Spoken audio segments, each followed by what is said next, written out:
Avoid drinking water because it leads to nausea. My friend's father was a chiropractor. She shared that I had experienced miscarriages. He remarked, "It's no surprise. With a pelvis like yours, you'll lose every pregnancy."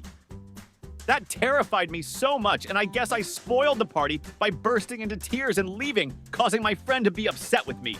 Yes, I do have back problems, but I have 3 healthy children. I was told that heartburn during pregnancy indicated the baby had a lot of hair. I had a ton of heartburn, but the baby hardly had any hair. A colleague once told me that eating peanut butter, I was having it with an apple on my lunch break, would give my baby cancer. I already considered her to be the biggest idiot, so hearing that just confirmed my thoughts.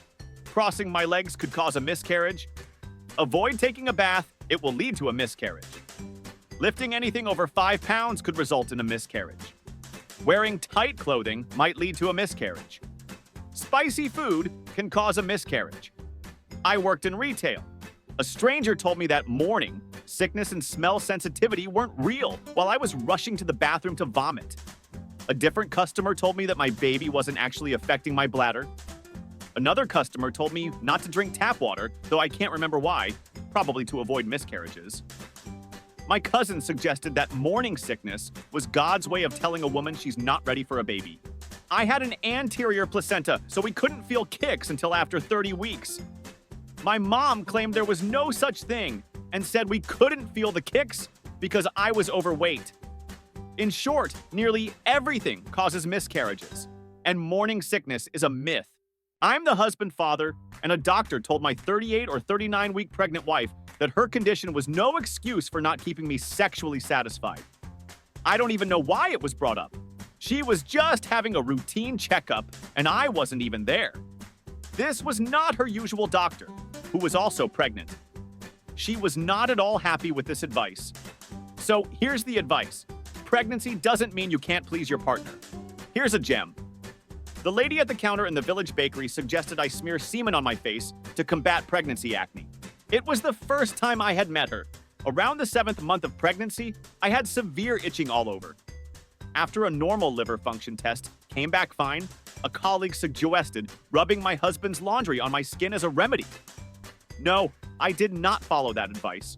I was told that childbirth should be painless because Jesus died to erase the pain during childbirth curse from Eve's punishment.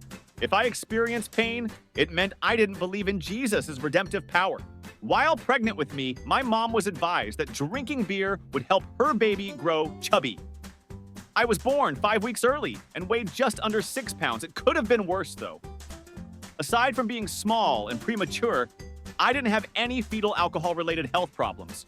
Meanwhile, in the 50s, when my grandmother was pregnant with my mom, her first, it was believed that smoking during pregnancy helped lower birth weight, supposedly making labor easier. But low birth weight is actually dangerous and makes delivery more difficult. My mom was born 2 months premature, weighing only 2 or 3 pounds. She was so tiny that my grandma dressed her in doll clothes, and my mom spent her first month in the NICU. I was told not to drink hot tea because it would boil my baby. At my first OB visit, first pregnancy, I was handed a month-by-month pregnancy book and told to refer to it if I had any questions. When I started to ask something, the doctor cut me off, pointed to the book, and said, "It's in the book." I switched doctors after that. For context, my question wasn't in the book.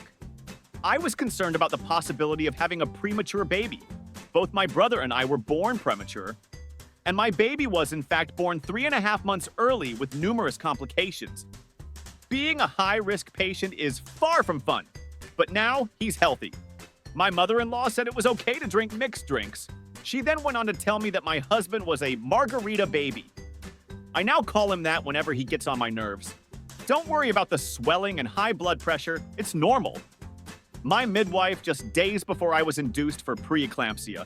I was told to put frozen cabbage leaves in my bra to ease swelling and pain from breastfeeding. While it felt great for the minute or so they stayed frozen, they eventually turned into mush and made a mess. I wish someone had told me to get a mattress protector. Not only for when your water breaks, but because carrying a large baby near your bladder can lead to leakage with the slightest movement in bed.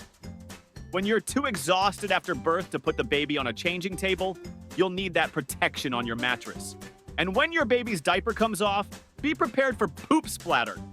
Sheets and walls are washable, but mattresses aren't. Poop explosions are real, so prepare accordingly. Not me, but my sister. She needed an emergency C-section when she gave birth to my niece. Her mother-in-law told her she wouldn't be a real woman unless she had a vaginal birth. After I found out I was pregnant for the 4th time, following 3 miscarriages, I received a lot of unsolicited comments like, "Are you sure this one will stick?" I was also told that using my cell phone or being near a router would damage my baby's brain. She's 4 now, perfectly healthy, and showing no signs of brain damage. It took extensive medical care to get her to full term. Doctors had initially told me my hormone levels wouldn't allow me to carry another pregnancy. She was a surprise, and the best surprise ever. It was a dedicated doctor who made sure she made it. The best moment for my husband and me was when we found out she was alive and thriving. He was so overjoyed that his coworkers heard him yell across the office. When I was about 8 months pregnant, I mentioned at a family dinner that I was nervous about labor, and my grandmother suddenly shouted, "You know you should smoke a blunt." Now my family is open about pot use, and most will smoke occasionally. But my grandma has never smoked a day in her life, so I was a bit confused. She went on to explain that smoking blunts during labor would help calm me and reduce pain, and even offered to get me some weed for the hospital bathroom. But she insisted I wear socks because my cracked heels would put off the doctor. I didn't take her advice.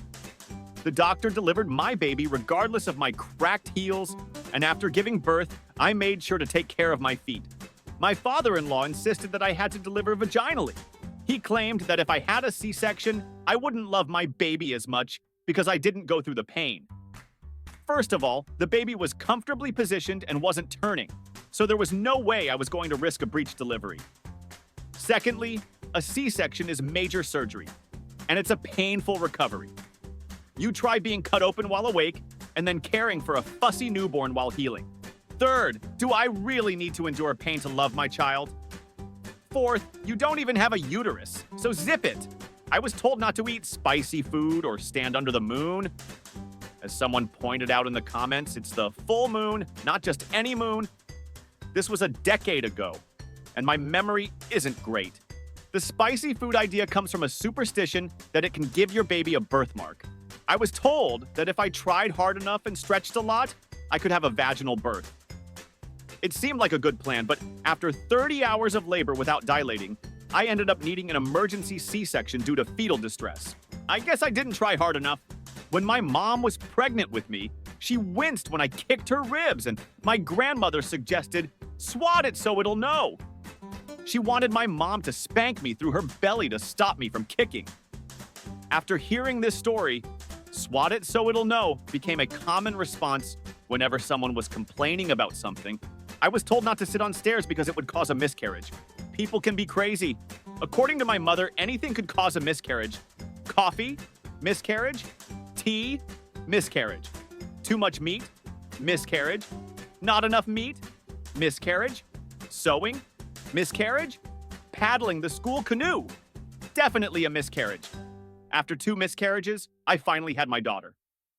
The cause was just bad luck and chromosomal issues, but my mom still made sure to remind me not to do those things again, just in case.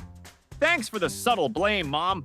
I was told I needed to shave down there or my baby would get carpet burn. Seriously? What? Currently pregnant, and my mother, who became an anti-vaxxer 13 years ago, just recently revealed her views when I mentioned getting the Tdap and flu shots and asked if everyone in the family was up to date since my baby is due next month and flu season is approaching. She called me an idiot for putting rotting DNA into my body while pregnant. She refuses to get a flu shot, so I've decided not to let her see her first grandchild. I'm not taking any chances with my child's life just because she won't do proper research or listen to me. Someone told my partner not to bathe because the baby would drown. The reasoning was that the umbilical cord acted like a snorkel, and if the navel was submerged, the baby wouldn't get any air. My grandmother commented on my weight gain around 5 months into my first pregnancy.